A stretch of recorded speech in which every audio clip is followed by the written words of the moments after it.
اور محبوب ذکر کر لے اللہ کا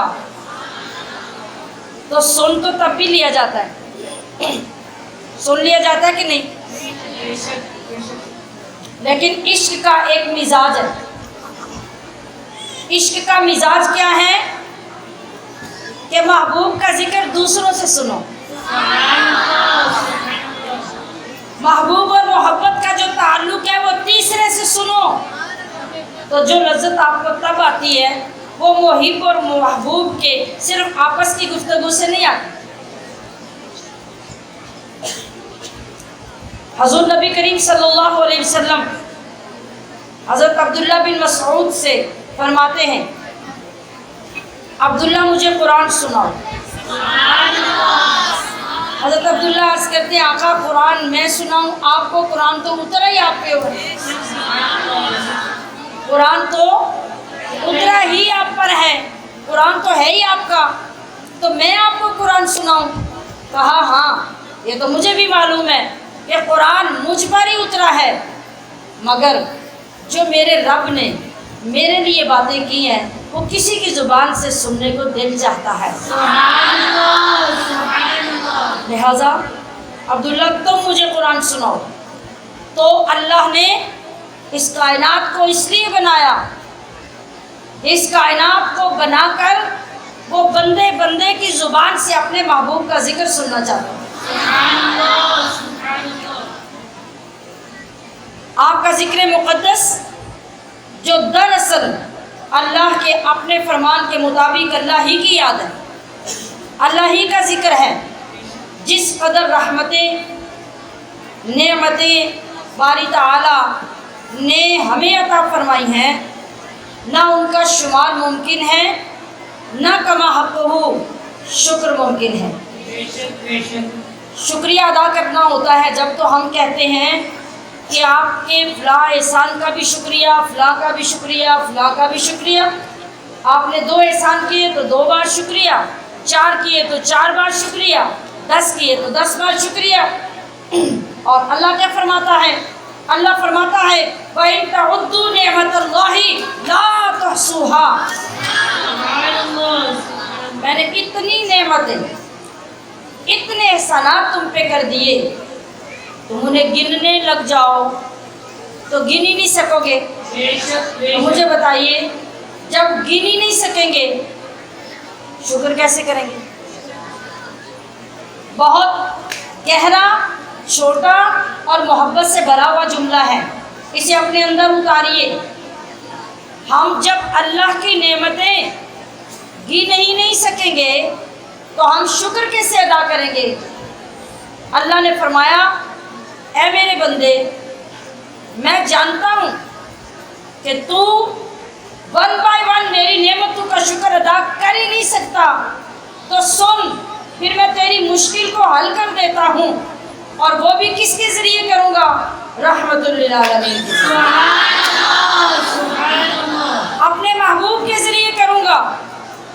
تو فرما دیا قل بفضل اللہ وبرحمتہ فبذلک فلیفرحوا۔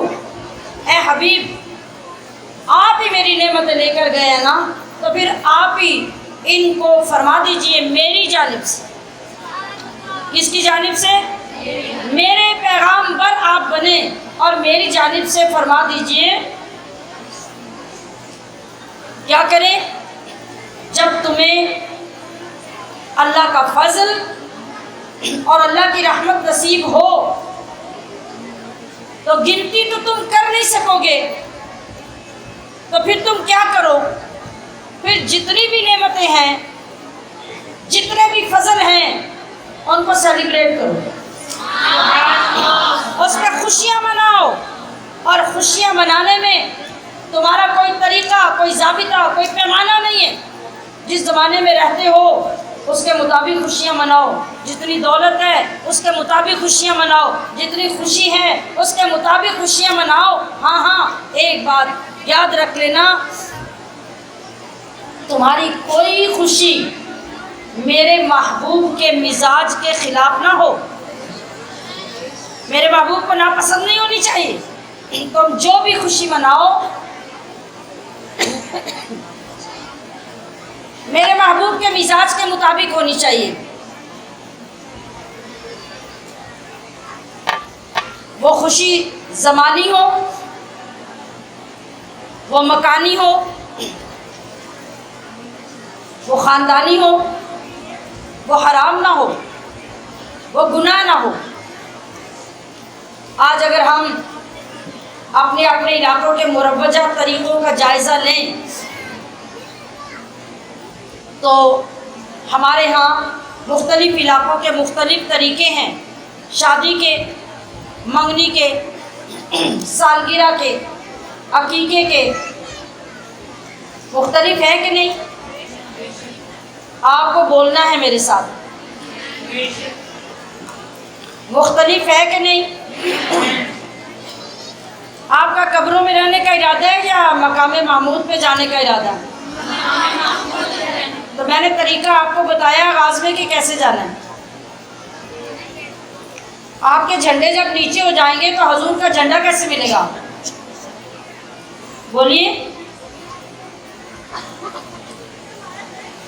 کسی علاقے کی کوئی خوشی جب ہمارے سامنے آتی ہے ہم اس کے اوپر کوئی فتویٰ نہیں لگاتے.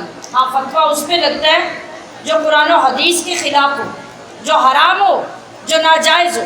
تو اللہ نے یہی فرمایا کہ تم جلوس نکالو یا جلسہ کرو، اس میں اطاعت ہونی چاہیے، اس میں عبادت ہونی چاہیے، اس میں معصیت نہیں ہونی چاہیے. کیوں؟ اس لیے کہ محبت میں محبوب کی اطاعت ہی تو لازم ہوتی ہے.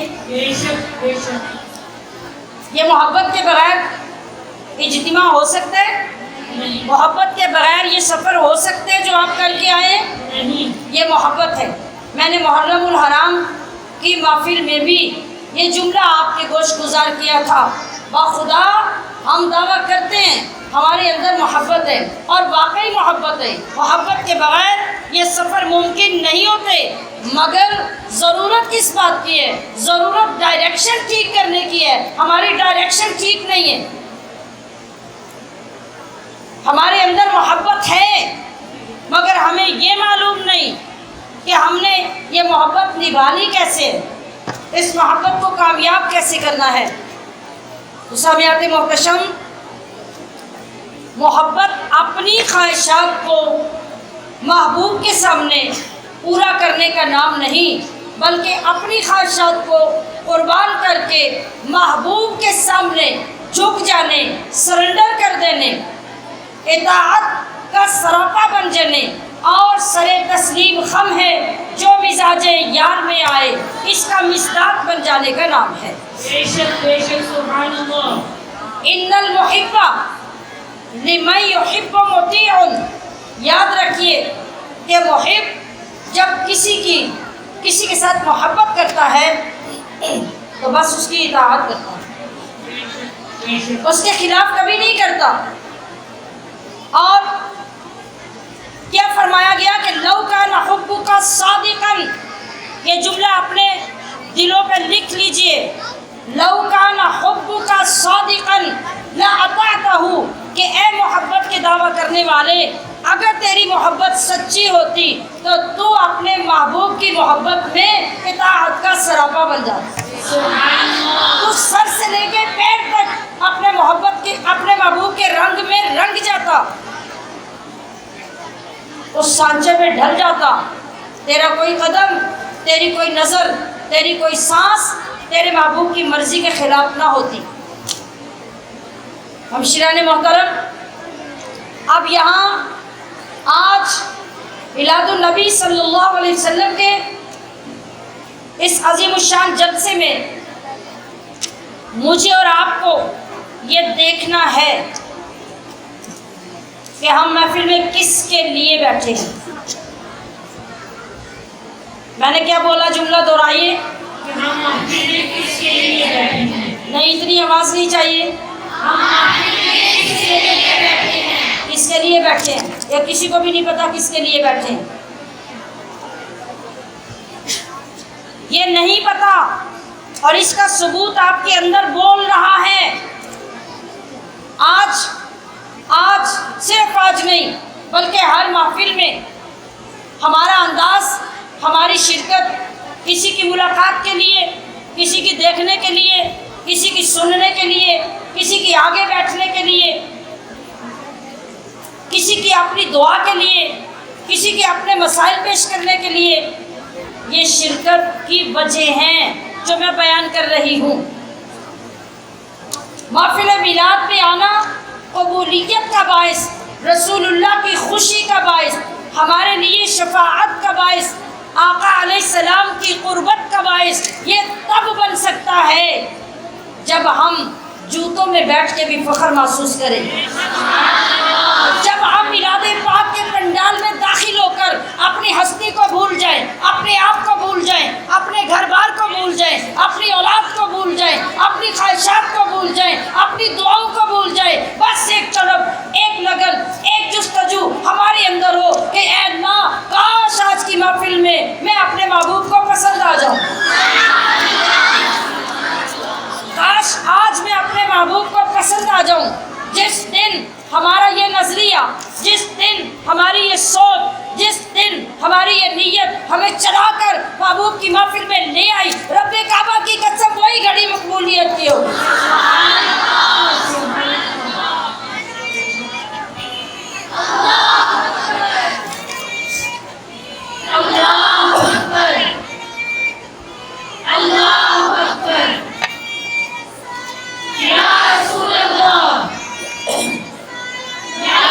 اس آیت کریمہ سے تو آپ نے یہ سمجھا کہ سیلیبریشن، جشن، خوشی یہ کیوں ہے؟ یہ اللہ کی نعمتوں کا شکر ہے۔ بولیے کیا ہے؟ اللہ کی نعمتوں کا شکر۔ یہ شکر ادا کرنے کے لیے محافل کی جاتی ہیں، اور محافل جب اجتماعی صورت اختیار کرتی ہیں اور اللہ سے محبت کرنے والے، رسول اللہ سے محبت کرنے والے یوں قافلہ در قافلہ کھنچتے چلے آتے ہیں، کوئی نادیدہ چیز ان کے اندر طاقت، محبت، جوش، عشق پیدا کر دیتا ہے کہ سچی بات یہ ہے کہ وہ آنے پہ مجبور ہو جاتے ہیں۔ یہ ہوتا عشق ہی ہے، ہوتی محبت ہی، لیکن بات یہ ہے ہمیں پہرا لگانے کی ضرورت ہے کہ کوئی ہماری محبت اچک کر ہمیں غلط راستے پہ نہ ڈال دے، کوئی ہماری محبت سے غلط فائدہ نہ اٹھا لے۔ وہ کوئی کون ہے؟ وہ ایک دشمن ہمارے اندر ہے، اس کا نام نفس ہے، ایک دشمن ہمارے ساتھ لگا ہوا ہے، اس کا نام شیطان ہے۔ یہ کبھی ہمیں تنہا نہیں چھوڑتے، لہٰذا نیکی کا کام کرتے کرتے ہماری نیت میں فطور، ہماری سوچ میں فطور، ہماری ایگو میں فطور ڈال کر یہ ہماری نیکی کو ضائع کر دیتے ہیں۔ تو سامعات محتشم، پہلی بات قل بفضل اللہ و برحمتہ کے مطابق تو یہ ہو گئی کہ ہم جب اللہ کے حبیب کی محفل یا محفل میلاد بالخصوص منعقد کرتے ہیں تو کیا ہوتا ہے؟ یہ اللہ کی نعمتوں نہیں، نعمت عظمیٰ کا شکر ہوتا ہے۔ ساری کائنات کی نعمتیں، زمین و آسمان اور عرش معلیٰ تک جتنے جہان اللہ نے بنائے، ان ساروں کے اندر اللہ نے جتنی نعمتیں رکھی ان سب کو ایک پلڑے میں رکھو، اور آقا علیہ السلام کی آمد کی، ولادت کی ایک وہ گھڑی جس میں سیدہ آمنہ نے فرمایا کہ جس وقت محبوب خدا میرے شکم سے باہر آئے، پہلی تو بات یہ ہے کہ 9 مہینے میرے شکم میں جلوہ فرما رہے، تو مجھے ایک دن نہیں لگا کہ میری پریگنینسی ہے، مجھے ایک بار نہیں لگا کہ میرا حمل ہے، مجھے کوئی تکلیف ہے۔ آپ نے کئی بار سنا ہوگا سیدہ آمنہ فرماتی کہ جب میں کنویں سے پانی لینے کے لیے جاتی تو پانی اٹھانے کے لیے، پانی بھرنے کے لیے تو جھکا جاتا ہے نا، ذرا عورتیں محسوس کریں اور یہ کمال کی بات سنیں اور اپنے آقا کی شان پہ جھوم جائیں۔ فرماتی ہیں کنویں سے پانی بھرنے کے لیے بھی جھکنا ہے، گھڑا اٹھانے کے لیے بھی جھکنا ہے، تو اس رب کی قسم جس نے میرے محبوب کا نور میرے شکم میں رکھا، فرماتی ہے کہ جب تک محبوب میرے شکم میں رہے، میں جب بھی پانی لینے جاتی کنویں کا پانی اوپر آ جاتا۔ میں گھڑا اٹھانا چاہتی تو مجھے جھکنا نہیں پڑتا، اور پورے 9 مہینے مجھے یہ تو لگا ہی نہیں کہ میں حمل سے ہوں۔ اور جب آپ کی ولادت پاک کا وقت آیا تو فرماتی ہے خرج منی نور، وہ ایک گھڑی جس میں آپ نے یہ فرمایا خرج منی نور، میرے شکم سے نور نکلا، اور نور نکل کر اس نے صرف میرے حجرے کو منور نہیں کیا، ارے ملک شام تک، مصر تک کے پہاڑوں کے اوپر سے گزرتی ہوئی میری نظر، جنگلوں سے گزرتی ہوئی میری نظر شام کے محلات کو دیکھنے لگ گئی۔ وہ اتنا نور تھا کہ پوری کائنات میں پھیل گیا۔ میں تو حجرے کے اندر تھی، لیکن اس نور کی روشنی اتنی تیز تھی کہ کوئی چیز حائل نہیں ہوئی۔ وہ جو ایک گھڑی تھی، خدا کی قسم اس ایک گھڑی پر 80,000 جہانوں کی نعمتیں قربان ہیں۔ تو جب ہم میلاد پاک کی محفل میں بیٹھتے ہیں تو اس نعمت کا شکر ادا کرنے کے لیے سبحان اللہ، سبحان اللہ، سبحان اللہ۔ لبیک لبیک لبیک یا رسول اللہ، لبیک لبیک لبیک یا رسول اللہ، لبیک لبیک لبیک یا رسول اللہ، لبیک لبیک لبیک یا رسول اللہ۔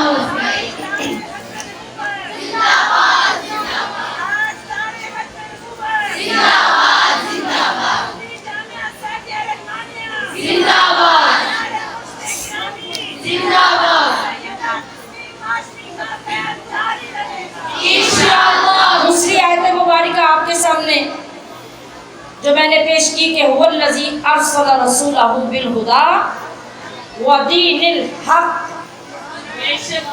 یہ رسول تو آئے، یہ تو آپ کی آمد کا جلوہ ہے، لیکن آپ کے بھیجنے کا مقصد صرف وہ جلوہ ہی دکھانا تھا یا اس سے بڑا بھی کوئی مقصد ہے؟ تو قرآن نے خود بیان کیا کہ جس اللہ نے اس رسول کو بھیجا اس نے اس رسول کو ہدایت کے ساتھ بھیجا۔ یہ کائنات میں ہدایتیں لے کر آئے ہیں، یہ کائنات میں نور لے کر آئے ہیں، اور یہ سچا دین لے کر آئے ہیں۔ سبحان اللہ، سبحان اللہ۔ ایک بات جو شاید آپ نے کبھی نہ سنی ہو، جس وقت رسول خدا احمد مجتبیٰ نور خدا سرور انبیاء محمد مصطفیٰ صلی اللہ علیہ وسلم جلوہ گر ہوئے نا، تو عرب کا ایک رواج تھا۔ عرب کا رواج یہ تھا کہ جب رات کے وقت کوئی بچہ پیدا ہوتا، توجہ ہے کیا بولا میں نے؟ پیچھے والے یہ جو دائیں طرف آخری کونے والے لوگ ہیں وہ بول کے بتائیں میں نے کیا کہا؟ میں نے کیا کہا؟ آپ بولیے میں نے کیا بولا؟ یہ بڑی لطف کی بات ہے جو میں بتانے لگی ہوں، اس لیے آپ سے کہلوا رہی ہوں۔ پیچھے والے بھی بتائیں میں نے کیا کہا؟ نہیں اونچی آواز میں بولیں۔ جب رات کے وقت کوئی بچہ مجھے یقین دلائے نا، آپ کو سمجھ آ رہی ہے میری بات؟ جب رات کے وقت تو عرب میں یہ رواج تھا، آپ کو بڑا عجیب لگے گا، عرب میں یہ رواج تھا کہ صبح ہونے تک اس پیدا ہونے والے بچے کو ہانڈی کے اندر رکھ دیتے، اوپر ہانڈی الٹی کر دیتے، بچے کو زمین میں رکھ کر اوپر ہانڈی الٹی کر دیتے، اور جب صبح کی روشنی ہوتی تو اوپر سے ہانڈی اٹھا کے بچہ اندر سے نکالتے۔ یہ عرب کا رواج تھا۔ بتائیے پہلی دفعہ سن رہے ہیں؟ یس۔ اب ہر بچے کا یہی ہوتا کہ جب رات کو پیدا ہونے والا بچہ دنیا میں آتا، اسے ہانڈی کے اندر رکھ دیا جاتا اور صبح اس سے ہانڈی اٹھا لی جاتی۔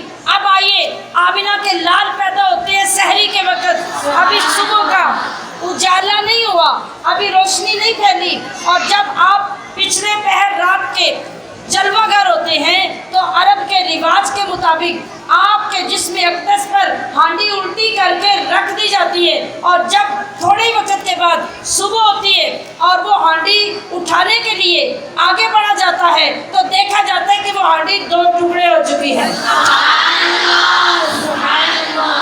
پہلا اعلان میرے آقا نے ان گھڑیوں میں فرما دیا کہ اے لوگوں، میں تمہاری جاہلیتوں کو ختم کرنے، تمہاری باطل رسموں کو توڑنے کے لیے آیا ہوں، لہٰذا کوئی مجھے اپنی رسموں میں بند نہیں کر سکتا۔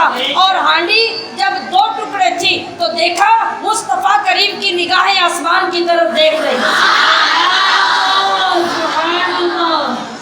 کتنے فخر کی بات ہے، کس نبی کے امتی ہیں آپ؟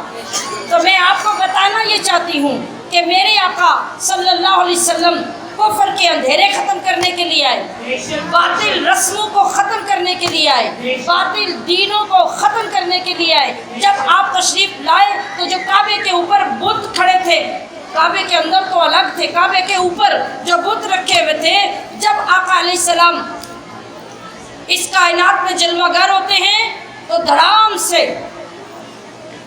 کعبے کی چھت والے بت زمین پہ گر جاتے ہیں۔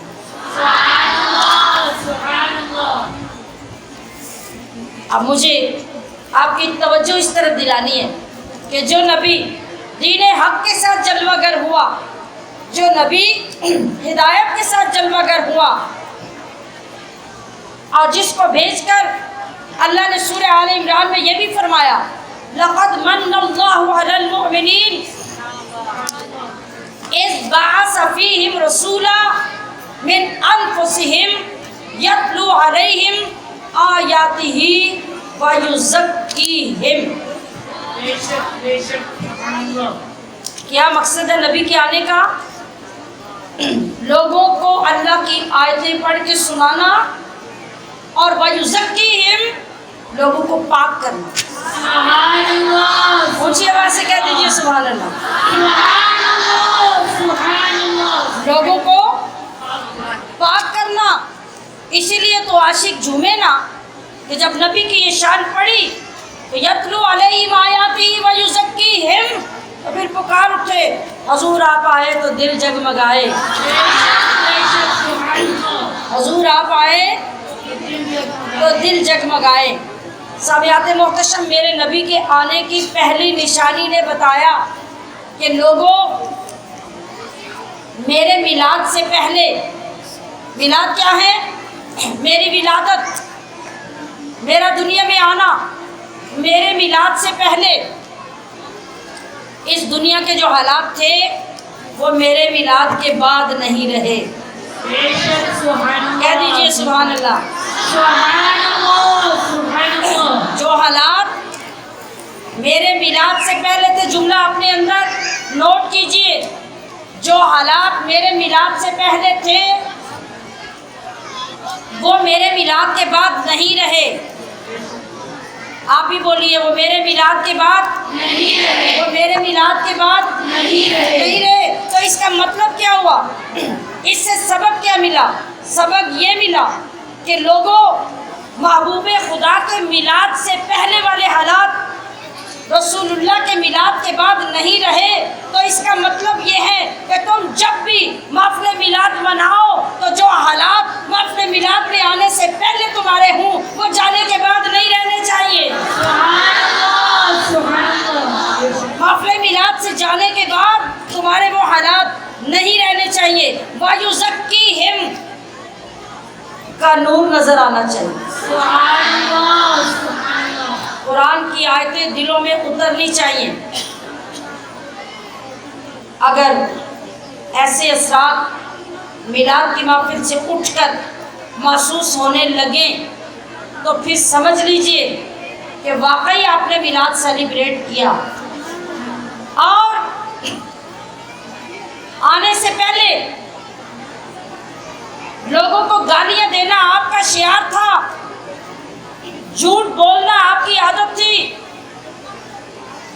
لڑائی جھگڑا کرنا آپ کا کام تھا، دوسروں کو برا سمجھنا، اپنے آپ کو بلند و بالا سمجھنا آپ کا مزاج تھا، اور میلاد سے اٹھ کے جانے کے بعد بھی ویسا ہی سب کچھ رہا۔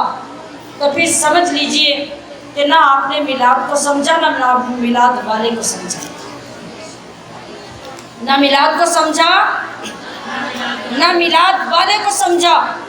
یعنی ہر بار جب ہم میلاد کی محفل میں آئیں، اٹھنے کے بعد اپنی تبدیلی کو چیک کریں۔ کیا کہہ رہی ہوں میں؟ اٹھنے کے بعد اپنی تبدیلی کو چیک ابھی آپ اٹھنے والے ہیں نا، آپ بولیے اٹھنے کے بعد اپنی تبدیلی کو چیک کریں، اپنی تبدیلی کو دیکھیں، اپنے اندر انقلاب تلاش کریں، اپنے اندر بہتری ڈھونڈیں، اپنے عمل کو چیک کریں، اپنے ارد گرد اور اپنے اندر کی روشنی تلاش کریں اور دیکھیں کیا میرے اندر عمل کا حسن آیا ہے، کیا میرے اندر اسوہ حسنہ کا نور داخل ہوا ہے، کیا مجھے اخلاق حسنہ کی دولت ملی ہے، کیا حضور کی تعلیمات پر عمل کرنے کا ارادہ بنا ہے۔ اس ماحول میں جانے کی طلب میرے اندر پیدا ہوئی ہے۔ کس ماحول میں؟ میں پتہ کس ماحول کی بات کر رہی ہوں؟ میں کس ماحول کی بات کر رہی ہوں؟ اس ماحول میں جس میں میرے اور آپ کے آقا جلوہ گر ہوئے۔ سبحان اللہ، آپ کو معلوم ہے کہ آج بھی جب کوئی عاشق سوچتا ہے نا کہ میرے اور میرے آقا کے زمانے میں کتنا عرصہ ہے، کتنی لمبی مدت ہے، تو وہ پتہ بیٹھ کے کیا سوچتا ہے؟ کاش میں زمانہ نبی میں ہوتا،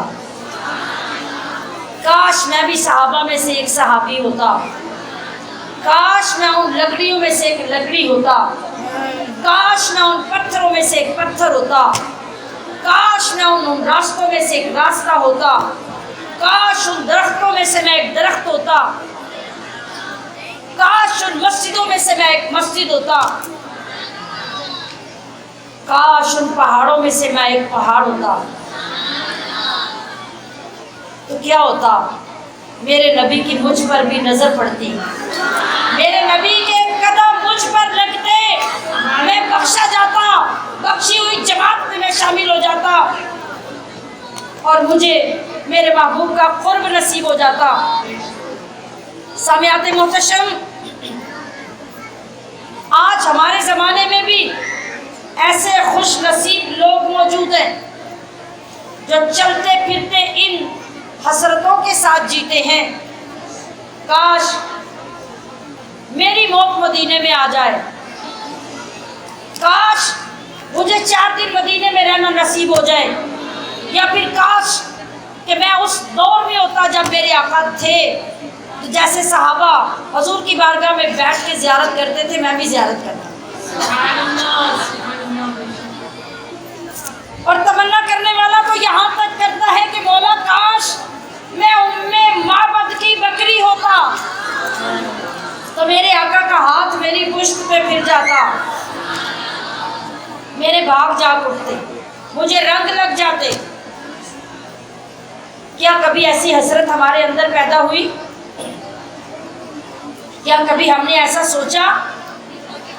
مدینہ منورہ میں ایک عاشق چلا گیا، بازاروں میں پھرا، ہوٹل میں گیا، کہا روٹی چاہیے، مالک نے کہا کہ روٹی موجود ہے، بولو کیسی روٹی چاہیے؟ کئی طرح کی روٹیاں وہاں مل جاتی ہیں۔ کہا کہ تازہ روٹی ہے تمہارے پاس، یہ جو بیچ رہے ہو تمہارے پاس کوئی باسی روٹی بھی ہے؟ کہا کہ ہاں باسی روٹی بھی ہے، مگر تم باسی روٹی کو کیا کرو گے؟ کہا باسی روٹی ہے، کہا 1 دن کی نہیں 2 دن کی باسی بھی مل جائے گی۔ کہا اچھا آگے بولو، 2 دن کی ملے گی تو اور کتنے دن کی ملے گی؟ میری طرف دیکھیے طالبات، کیا پوچھا؟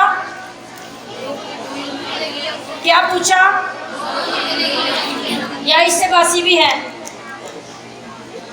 کہا عجیب آدمی ہو، لوگ ٹھنڈی روٹی نہیں لیتے، تم کہتے ہو باسی روٹی دے دو۔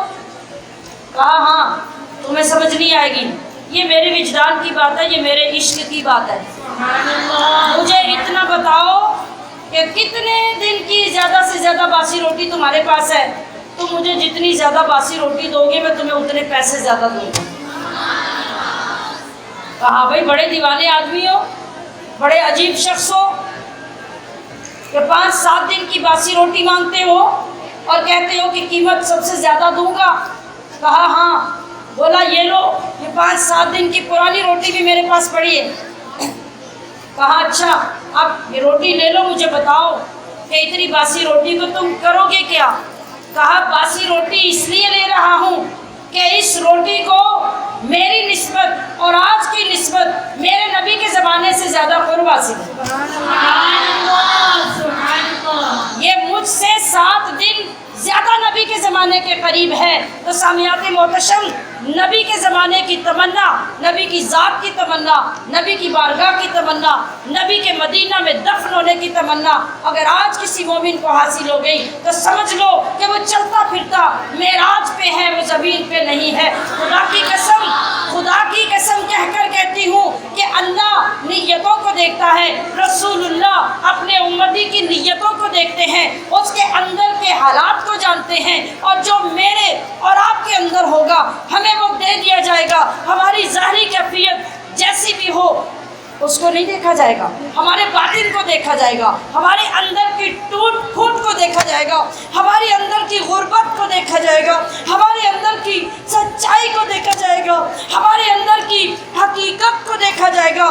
اس لیے کہ حضور سب جانتے ہیں ہمارے دل میں کیا ہے، حضور سب جانتے ہیں ہماری نگاہ میں کیا ہے، حضور سب جانتے ہیں ہماری نیت میں کیا ہے۔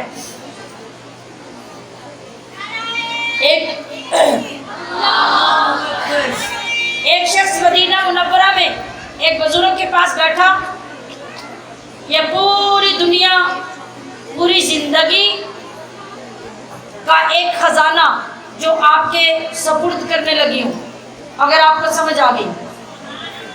ایک بزرگ کے پاس گیا ایک دنیا دار، کہا کہ میں نے سنا ہے کہ یہ حدیث پاک ہے کہ مسجد نبوی میں جنت البقیع میں کوئی منافق دفن نہیں ہو سکتا۔ جملہ سنیے، منافق دفن نہیں ہو سکتا۔ اور میں تو یہاں مدینہ میں رہتا ہوں اور میں دیکھتا ہوں بہت بڑے بڑے فاسق و فاجر، برے اعمال والے لوگ میرے سامنے مسجد نبوی کے سامنے جنت البقیع میں دفن ہوتے ہیں۔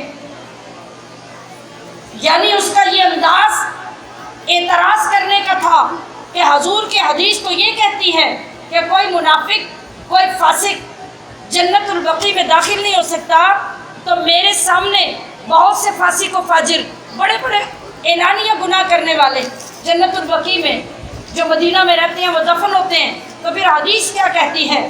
ان بزرگوں نے ایک تھپڑ لگا کے اسے اپنی بارگاہ سے نکال دی۔ کہا تم حضور کی حدیث پہ اعتراض کرتے ہو؟ بڑا غصہ آیا کہ میرا کیا قصور ہے کہ مجھے اتنی سی بات سے اپنی محفل سے نکال دیا لوگوں کے سامنے۔ وہ بندہ چلا گیا، جب رات کو سویا تو خواب میں دیکھا عجیب منظر ہے۔ سنیے، دل کی آنکھیں کھول کے اب سننا، ذرا دیکھ کے، کان کھول کے سننا۔ دیکھتا ہے کہ رات سو گیا، خواب میں دیکھا جنت البقیع میں کھدائی ہو رہی ہے، جنت البقیع میں کھدائی ہو رہی ہے، بہت سے لوگ ہیں کھدائی کر رہے ہیں، قبریں کھودی جا رہی ہیں، اور بہت سارے لوگ ہیں جو اونٹوں پر کچھ لاد کر جنت البقیع میں لا رہے ہیں۔ تو میں نے پوچھا کہ یہ کیا منظر ہے، یہ میں کیا دیکھ رہا ہوں؟ بتایا گیا کہ یہ جو اونٹوں کے اوپر کچھ لدا ہوا تم دیکھ رہے ہو، یہ ان لوگوں کی لاشیں ہیں جو پوری دنیا میں کسی کونے میں، کسی پرانے سے چھوٹے سے کچے سے گھر میں رہنے والے یا محلوں میں رسول اللہ کے عشق میں تڑپنے والے تھے، مگر مدینہ جاگتے میں، زندگی میں، جینے میں نصیب نہیں ہوا، وہی قبر میں دفنا دیا گیا۔ جب رات ہوتی ہے تو جنت البقیع میں چھانٹی شروع ہو جاتی ہے۔ یہ جو اونٹوں والے ہیں یہ باہر سے متقی، عاشق، محبوب لوگوں کی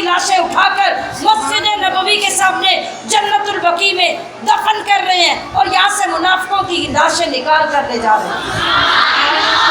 سبحان اللہ اللہ اکبر یا رسول اللہ یا علی مرحبا مرحبا مرحبا۔ تو ہم سامعین محتشم، میلاد پاک ہمیں یہ سکھاتا ہے کہ زندگی رسول اللہ کی سنتوں سے رنگ لو، زندگی رسول اللہ کی سنتوں سے رنگ لو، آپ کے انداز اپنا لو۔ اور اسی تناظر میں ہمیں جائزہ لینا چاہیے۔ آج الحمدللہ آپ اس جگہ پر 33ویں سالانہ محفل میلاد میں تشریف فرما ہیں، سبحان اللہ سبحان اللہ۔ اور میرے یقین کے مطابق آپ میں بہت سے لوگ وہ ہیں جنہوں نے 33 سال میں ایک ناغہ بھی نہیں کیا ہوگا۔ الحمدللہ اس بات پہ تو بڑی خوشی ہوئی مجھے بھی اور آپ کو بھی۔ اب جو میں اگلی بات کرنے جا رہی ہوں یہ دعوت فکر ہے۔ سامعین گرامی قدر، 33 سال لگاتار یا اکثر آنے والی معزز خواتین یا میری بیٹیاں اور بہنیں اور بچیاں جو تشریف لا رہی ہیں، مجھے بتائیے کہ ان 33 سالوں میں ہمارے حالات کتنے بدلے ہیں، ہمارے انداز کتنے بدلے ہیں، ہمارے احوال کتنے بدلے ہیں، ہماری نمازیں کتنی درست ہوئی ہیں، ہماری عبادتیں کتنی مضبوط ہوئی ہیں، ہمارے معاملات کتنے درست ہوئے ہیں۔ کیا ہم یہ دعوے سے کہہ سکیں گے کہ ہم نے ان محافل میں آ کے اپنے آپ کو بدل لیا؟ جو کہہ سکتا ہے وہ ذرا ہم فخر سے ہاتھ کھڑے کر کے دکھا دیں۔ اور جنہوں نے 33 سال میں کچھ نہیں سیکھا ان کے لیے دعوت فکر ہے۔ کتنی بڑی فکر ہے۔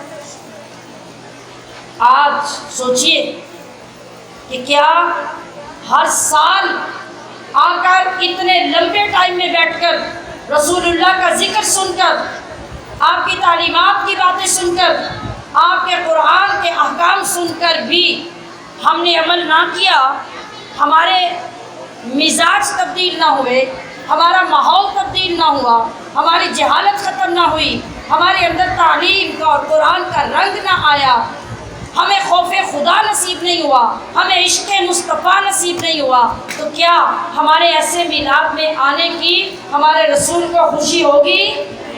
بولیے، کیا خوشی ہوگی؟ نہیں۔ تو پھر تو ہم سارا کچھ اپنی خوشی کے لیے کر رہے ہیں۔ میں نے عرض کیا تھا نا تھوڑی دیر پہلے کہ پہلے دیکھ لیجئے کہ ہم جو محفل میں بیٹھے ہیں وہ کس کے لیے بیٹھے ہیں۔ اب یہاں آ کر آپ کو جواب دینا ہے۔ اگر تو واقعی آپ ہر سال اپنے آپ کو سنوار رہے ہیں، نکھار رہے ہیں، تقویٰ، طہارت، احکام کی پابندی، شریعت مطہرہ پہ عمل آپ کے اندر آ رہا ہے، آپ کو سچی توبہ نصیب ہو گئی ہے، تو پھر مبارک ہو آپ کو، آپ نے اپنے نبی کو راضی کر لیا۔ اور اگر ایسا کچھ نہیں ہوا، یہ سب چیزیں آپ نے درست نہیں کی، تو پھر سوچئے کل نبی کو کیا منہ دکھانا ہے۔ میں نے کہا کہ امت پر میلاد سیلیبریشن کے اثرات کیا ہیں، ہمیں یہ دیکھنا ہے ہم نے کتنے اثرات قبول کیے، ہم نے کتنا عمل، کتنی نیکی، کتنی صالحیت اپنے اندر پیدا کی۔ ہم شیران محترم بحیثیت عورت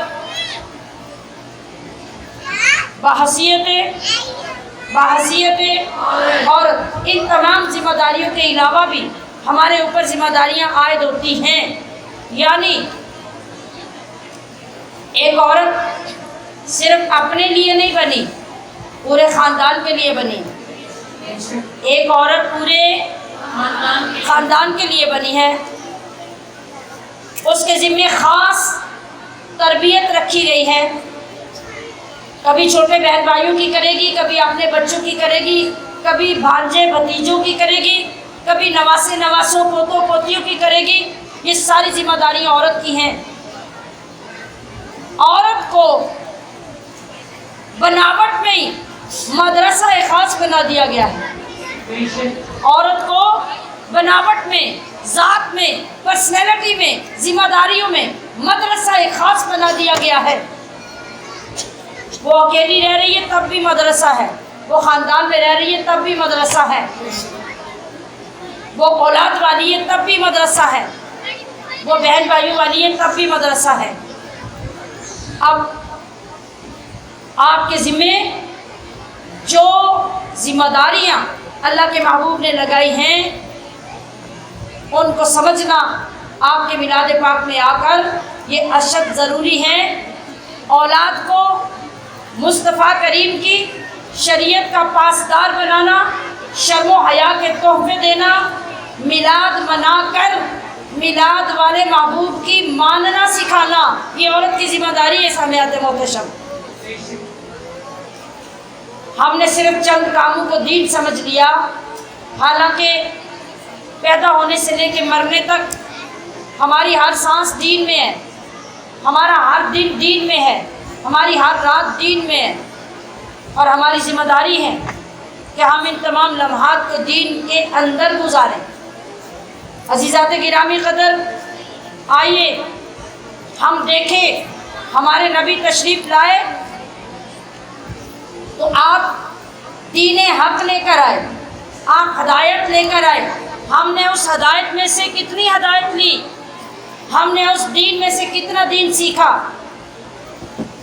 نبی ہمیں پاک کرنے آئے، ہماری آنکھیں ناپاک، ہماری زبانیں ناپاک، ہمارے دل ناپاک، ہمارے قدم ناپاک، ہماری سوچیں ناپاک، تو وہ تو یزکیہم بن کر آئے تھے، تو ہم نے آپ سے کتنا پاک ہونا سیکھا۔